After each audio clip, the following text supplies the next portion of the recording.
Hello friends, আজ আমি চলে এসেছি গুপ্তা হোটেলে, গুদরি বাজার, কালিয়াগঞ্জ।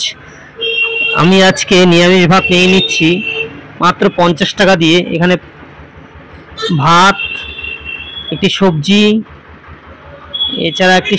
এছাড়া শাক, তারপর যত সম্ভব এটা পাট শাক, তারপর ধনিয়া পাতা চাটনি, আর একটু আলু ভাজা, পেঁয়াজ কলি দিয়ে ভাজা, আর সঙ্গে বাসমতি রাইস, একটি পেঁয়াজ, কাঁচা লঙ্কা। এছাড়া মুরগির মাংস, খাসির মাংস, মাছ, বিভিন্ন ধরনের মাছের কোয়ালিটি এখানে পাওয়া যায়। ডাল দিয়ে একটু ভাত দিয়ে খেয়ে দেখছি,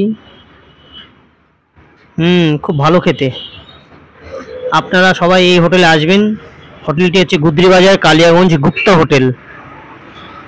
এখানে সকাল থেকে একদম রাত্রি অবধি খোলা থাকে। আপনারা অবশ্যই এই হোটেলে আসবেন। এখানে খাওয়া দাওয়া একদম পরিষ্কার পরিচ্ছন্ন।